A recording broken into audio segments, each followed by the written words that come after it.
Le silence est une arme puissante. Il peut protéger, guérir et élever l'âme. Mais savons-nous vraiment quand il est préférable de se taire? Aujourd'hui, nous allons découvrir 5 situations où le silence d'un vrai musulman vaut plus que 1000 paroles. Reste bien jusqu'à la fin. Cette vidéo pourrait changer ta vision des choses. Avant de commencer, prenons un instant pour prier ensemble. Ô Allah, purifie nos cœurs, guide nos paroles et accorde-nous la sagesse de savoir quand parler et quand nous taire.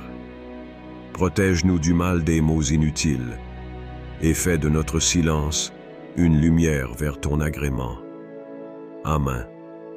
Si tu es nouveau ici, ou si tu n'as pas encore rejoint notre belle communauté, abonne-toi dès maintenant.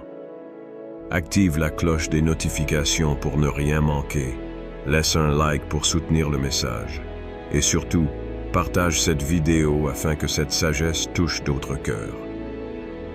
Un vrai musulman doit rester silencieux dans ces 5 situations. 1. Quand les mots peuvent blesser plus qu'ils ne guérissent. Il était une fois, à Médine, un homme bien connu de la communauté. D'ordinaire, il était calme, posé, mais ce jour-là, un simple échange tourna mal. Son visage s'empourpra, ses poings se serrèrent, sa respiration devint saccadée. Son opposant, tout aussi furieux, ne se retint pas non plus. Les mots, acérés comme des lames, fusèrent dans l'air brûlant de l'après-midi. Des regards se tournèrent vers eux, certains curieux, d'autres inquiets. Le prophète Muhammad, paix et salut sur lui, se trouvait non loin. Il observa la scène avec sagesse, sans un mot. Puis, au moment où la colère menaçait d'embraser les cœurs, il prononça ces paroles. Si cet homme prononçait ces paroles, « Je cherche refuge auprès d'Allah contre le diable », alors sa colère se calmerait. Un silence tomba sur l'assemblée. Les mots du prophète n'étaient pas seulement un conseil, ils étaient un remède. L'homme en colère, réalisant la sagesse de ses paroles, baissa lentement la tête. Ses épaules, tendues comme un arc prêt à tirer, s'affaissèrent légèrement. Il inspira profondément. Un murmure lui échappa. A'udhu billahi minash shaitanir rajim. Je cherche refuge auprès d'Allah contre le diable. Comme une vague qui se retire après avoir frappé le rivage, la colère reflua. Son souffle se fit plus régulier, son cœur moins lourd. Mais combien d'entre nous appliquent réellement ce conseil? Combien de fois avons-nous laissé la colère guider notre langue, sans penser aux cicatrices invisibles qu'elle peut laisser derrière elle? Imagine un instant, un ami de longue date, une personne chère à ton cœur. Une dispute éclate, les voix montent, la tension s'intensifie, puis une phrase, un mot, comme une flèche décochée sans retour possible. L'air change, quelque chose se brise, et ce qui était autrefois un lien devient un gouffre. Et dis à mes serviteurs d'exprimer les meilleures paroles, car le diable sème la discorde entre eux. Surat Al-Isra 17:53. Les mots sont une arme à double tranchant. Ils peuvent te soigner, rassurer, rapprocher, ou détruire, éloigner, blesser. Un simple mot peut réconforter un cœur brisé, tout comme un autre peut l'achever. As-tu déjà connu ce moment où, après une dispute, le regret t'envahit? Où tu te repasses la scène en boucle dans ta tête en te disant « Pourquoi ai-je dit cela ?» Mais les mots, une fois prononcés, sont comme l'eau renversée sur le sable, impossibles à récupérer. Un jour, un homme vint se plaindre au prophète, paix et salut sur lui. « Ô messager d'Allah, conseille-moi. » Le prophète lui répondit simplement « Ne te mets pas en colère. » L'homme insista Et après, ne te mette pas en colère. Encore une fois, il insista. Encore. Le prophète répéta inlassablement, « Ne te mets pas en colère. » Pourquoi cette insistance? Parce que la colère est un feu, et la parole est le souffle qui l'attise. Lorsque nous sommes éprouvés, lorsque l'injustice nous touche, il est facile de laisser la frustration dicter nos mots. Mais c'est dans ces instants que le silence devient une sagesse. Et sois patient face à ce qu'ils disent, et éloigne-toi d'eux d'une manière convenable. Surat Al-Muzammil 63:10. Le silence, dans certains cas, n'est pas une faiblesse, mais une force. Une capacité à maîtriser son âme, à ne pas céder aux flammes de la colère. Regarde autour de toi. Peut-être connais-tu quelqu'un qui souffre à cause de mots qu'il a entendus. Un enfant marqué par les critiques incessantes d'un parent. Un frère ou une sœur dont la foi a vacillé sous le poids des jugements durs de la communauté. Le prophète, paix et salut sur lui, nous a avertis. L'homme peut prononcer une parole sans y prêter attention, et à cause de cela, il tombe en enfer plus loin que la distance entre l'Est et l'Ouest, rapporté par Bukhari et Muslim. Imagine, un jour, tu te présentes devant Allah, et parmi tes actions, on te rappelle une phrase, une parole que tu avais oubliée, mais cette parole a blessé une personne, a semé une douleur invisible dans son cœur. Ce jour-là, aimerais-tu avoir gardé le silence? Il y a une sagesse cachée dans le silence. Dans certaines situations, il est préférable de se taire que de chercher à tout prix à avoir raison. Lorsqu'un incendie se déclare, jettes-tu du bois dessus ou cherches-tu à l'éteindre? Les disputes ne persistent que si elles sont alimentées. Lorsque quelqu'un élève la voix, ton silence peut être la réponse la plus puissante. Les serviteurs du tout miséricordieux sont ceux qui marchent humblement sur terre et qui, lorsque les ignorants s'adressent à eux, disent « paix ». Surat Al-Furqan 25-63. La prochaine fois que la colère te gagnera, souviens-toi, un simple souffle, un court silence. Et ces mots du prophète, « Je cherche refuge auprès d'Allah contre le diable ». Peut-être que ce silence sera la clé qui te sauvera de regrets inutiles d'eux. Lorsqu'on est tenté par le commérage, ferme les yeux un instant. Imagine-toi marchant sur un sentier désert.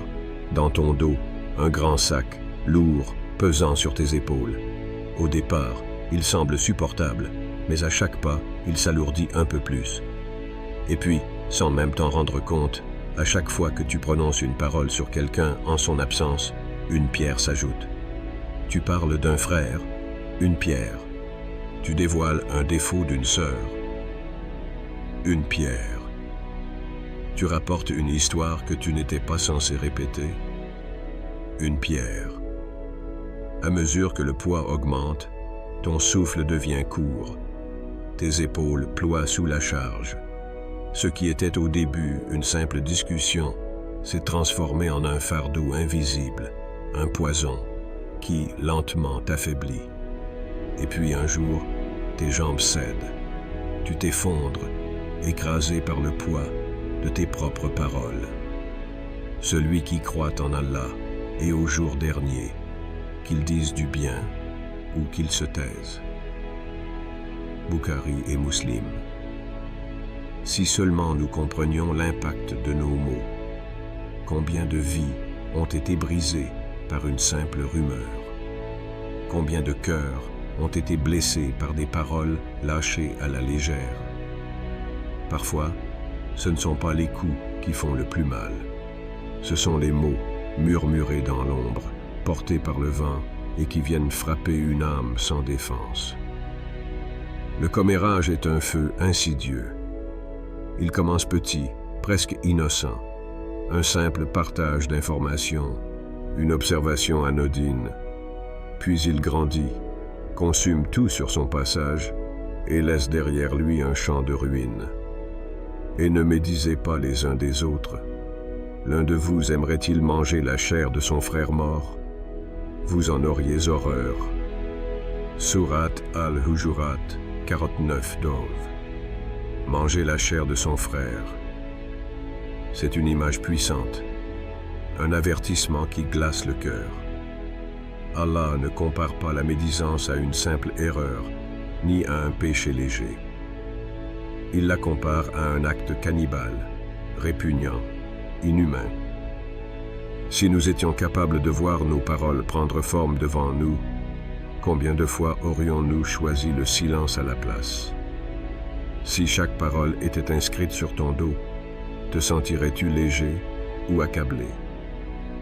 Imagine, si Allah décidait à cet instant d'inscrire sur ta peau tout ce que tu as dit sur les autres, chaque critique, chaque moquerie, chaque jugement, te sentirais-tu en paix avec ce que tu portes? La vérité, c'est que nous sommes souvent plus indulgents envers nous-mêmes qu'envers les autres. Nous avons des excuses pour nos erreurs, mais nous condamnons sévèrement celles des autres. Nous demandons à Allah de cacher nos fautes, mais nous exposons celles des autres sans hésiter. Nous voulons que l'on parle de nous avec bienveillance, mais sommes-nous capables d'en faire autant? Un jour, un homme vint voir un sage et lui demanda « J'ai parlé sur quelqu'un. Comment puis-je réparer mon erreur ?» Le sage lui répondit « Prends un coussin rempli de plumes, montez sur la colline et éventre-le. Laisse le vent emporter chaque plume aux quatre coins de la ville. » L'homme fit ce que le sage lui demanda, puis revint vers lui. « Maintenant, dit le sage, va récupérer chaque plume. » L'homme répondit, stupéfait. « Mais c'est impossible, elles se sont dispersées partout. » Le sage hocha la tête. « Il en va de même pour tes paroles. Une fois lâchées, tu ne peux plus les reprendre. » Nous vivons dans une époque où parler est devenu une habitude. Partout, les langues se délient, les conversations fusent, les jugements s'accumulent. Mais combien de fois avons-nous regretté une parole de trop? Le silence est une arme, une protection. Il nous préserve de l'injustice et de la faute. Il ne prononce pas une parole sans avoir auprès de lui un observateur prêt à l'inscrire. Sourate Kaf 50-18. Chaque mot est compté, chaque phrase est enregistrée, et un jour viendra où nous devrons rendre des comptes. La prochaine fois que tu seras tenté de parler sur quelqu'un, demande-toi, est-ce vrai? Est-ce utile? Est-ce nécessaire? Si la réponse est non, alors le silence est ton allié. Parce qu'un jour, lorsque tu te tiendras devant Allah, tu seras reconnaissant d'avoir retenu ta langue, au lieu d'avoir laissé les pierres s'accumuler sur ton dos. 3. Quand l'ignorance parle plus fort que la sagesse. Parfois, la plus grande victoire n'est pas de répondre, mais de se taire. Quand quelqu'un t'attaque, te provoque, t'humilie, que gagnes-tu à répondre? La plupart du temps, rien. Juste plus de colère, plus de rancœur, plus d'égarement. Tu crois défendre ton honneur, mais en réalité, tu perds quelque chose de bien plus précieux, ta paix intérieure. Imagine cette scène. Un homme se tient devant Abu Bakr, qu'Allah l'agrée. Son visage est rouge de colère, ses mots sont acérés comme des couteaux. Il insulte, il provoque. Abu Bakr d'abord reste silencieux, imperturbable. Mais à un moment, il répond. Il ne crie pas, il ne s'emporte pas, mais il répond. C'est alors que le prophète Muhammad, paix et salut sur lui, qui était assis à ses côtés, se lève et s'en va. Abu Bakr, surpris, le rejoint et lui demande « Ô messager d'Allah, pourquoi es-tu parti lorsque j'ai répondu ?» Et là, la réponse du prophète frappe comme un coup de tonnerre. « Tant que tu te taisais, un ange répondait à ta place. Mais lorsque tu as parlé, Satan est arrivé, et je ne m'assois pas là où se trouve Satan. Rapporté par Ahmad. Lise bien ces mots. Un ange te défend tant que tu restes silencieux. Mais dès que tu réponds avec la même énergie négative, c'est Shaitan qui entre en jeu. Regarde autour de toi. Le monde est rempli de disputes inutiles, de débats stériles, d'attaques gratuites. Tout le monde veut avoir raison. Tout le monde veut avoir le dernier mot. Tout le monde pense que sa voix est plus importante que celle des autres. Mais Allah nous a déjà donné une réponse claire. Les serviteurs du Tout Miséricordieux sont ceux qui marchent humblement sur terre et qui, lorsque les ignorants s'adressent à eux, disent « Paix ». Sourate Al-Furqan 25-63. Tu veux être parmi les serviteurs d'Allah. Apprends à dire « paix » et à tourner la page. Ne perds pas ton temps à argumenter avec ceux qui ne cherchent pas la vérité. Ne te laisse pas entraîner dans les disputes qui n'apportent rien à ton âme. Quand quelqu'un te provoque, te critique, t'attaque, est-ce une opportunité de montrer ta sagesse ou un piège pour ton âme? Shaitan adore l'ego. Il sait que si on te provoque, tu voudras répondre. Tu voudras prouver que tu as raison, que tu es plus intelligent, plus fort. Mais à quel prix? À chaque fois que tu te laisses emporter, tu donnes à ton ego plus d'importance qu'à ta sérénité. Et si tu apprenais à choisir tes batailles? Un homme sage a dit un jour, « Ne discute jamais avec un idiot. Il t'amènera à son niveau et te battra avec l'expérience. » Tu veux prouver quelque chose? Prouve-le par ton comportement. Tu veux défendre ton honneur? Garde ton calme. Tu veux gagner en sagesse? Apprends à te taire quand il le faut. Parce qu'au final, ceux qui crient fort sont souvent ceux qui ont le moins de sagesse. Il ne prononce pas une parole sans avoir auprès de lui un observateur prêt à l'inscrire. Sourate Kaf 50-18. Chaque mot que tu dis est enregistré. Chaque réponse que tu donnes est notée. Chaque dispute dans laquelle tu entres est un choix.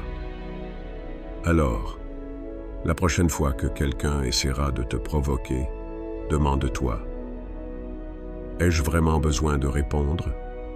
Vais-je regretter mes mots demain? Suis-je en train de parler avec sagesse ou avec mon ego? Le silence n'est pas une faiblesse. C'est une puissance que peu de gens maîtrisent. Et les véritables serviteurs d'Allah savent quand parler et quand se taire. 4. Lorsque le silence protège ton âme. Il était une fois un sage qui disait « Chaque mot est une flèche. Assure-toi qu'elle ne blesse pas ton propre cœur avant de la tirer. » Prends un instant. Respire. Dans le tumulte du monde, où chacun veut parler plus fort que l'autre, as-tu déjà ressenti ce besoin de silence? Aujourd'hui, tout le monde a une opinion sur tout. Les réseaux sociaux regorgent de débats sans fin. Les discussions s'échauffent pour des choses insignifiantes. Chacun pense détenir la vérité absolue. Mais où est la paix dans tout cela? Où est le temps pour écouter, réfléchir, ressentir? Regarde autour de toi. Combien de personnes passent leur journée à se disputer, à s'énerver pour des choses qui, au fond, n'ont aucune valeur, et ne poursuis pas ce dont tu n'as aucune connaissance? L'ouïe, la vue et le cœur, tout cela sera interrogé. Sourate Al-Isra 17-36. Nous parlons trop, et nous écoutons trop peu. Nous débattons trop, et nous méditons trop peu. Et à force de vouloir toujours avoir raison, nous oublions d'avoir la paix. Imagine, après une longue discussion, un débat où tu t'es investi, où tu as voulu prouver quelque chose, tu as argumenté, tu as répondu, tu as insisté. Et puis, une fois seul, quand tout est fini, te sens-tu léger? Ou bien ressens-tu un poids sur ton cœur, une fatigue que tu ne peux expliquer? Parce que chaque mot prononcé laisse une empreinte dans ton âme. Celui qui garde le silence sera sauvé. At-Tirmidhi. Le silence est un refuge. Il te protège de l'excès, du regret, du remords. Un jour, un homme vint voir un sage et lui demanda « Ma langue me trahit, je parle trop et je regrette souvent. Que dois-je faire ?» Le sage lui tendit un verre rempli d'eau et lui dit « Tiens ce verre devant toi et marche dans la pièce sans en renverser une seule goutte. » L'homme s'exécuta, concentré sur chaque pas. Lorsqu'il revint, le sage lui demanda « As-tu entendu les autres parler autour de toi ?» L'homme secoua la tête. « Non, j'étais trop concentré sur mon verre. » Le sage sourit et dit « Alors remplis ton cœur du souvenir d'Allah, comme tu as rempli ce verre, et tu ne laisseras plus place aux paroles inutiles. » Le silence n'est pas une faiblesse, c'est une protection. C'est une force intérieure. C'est un choix conscient d'élever son âme au lieu de la disperser.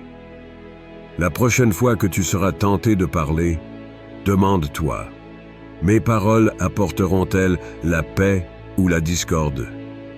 Suis-je en train de parler par sagesse ou par orgueil? Est-ce que ce silence me rapproche d'Allah ou m'éloigne de lui? Les serviteurs du Tout Miséricordieux sont ceux qui marchent humblement sur terre et qui, lorsque les ignorants s'adressent à eux, disent « Paix ». Surat Al-Furqan, 23. Parfois, le vrai combat n'est pas dans les mots. Le vrai combat, c'est de ne pas répondre quand tout t'invite à parler. C'est de rester calme quand tout autour de toi est chaos. C'est d'avoir confiance qu'Allah voit, sait et entend, et qu'il est le seul juge. Parce que le silence n'est pas un vide. C'est un espace où Allah parle à ton cœur. Alors, la prochaine fois que tu sentiras ton âme s'agiter, que les mots voudront sortir, choisis le silence. Pas par peur, pas par faiblesse, mais par sagesse, et observe la paix qui s'installe en toi. 5. Quand tu es en présence d'Allah, imagine-toi, la nuit est profonde, tout est calme, le monde dort, mais toi, tu es debout. Les lumières sont éteintes, les rues sont vides. Seule la lune éclaire ton chemin. Tu lèves les mains, tu commences à prier. Aucun bruit, aucune distraction. Juste toi et Allah.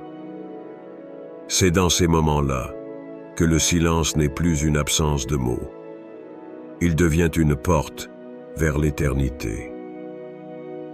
Et invoque ton Seigneur en toi-même, avec humilité et crainte, sans élever la voix, matin et soir, et ne sois pas du nombre des insouciants. Surat Al-A'raf, 7-205.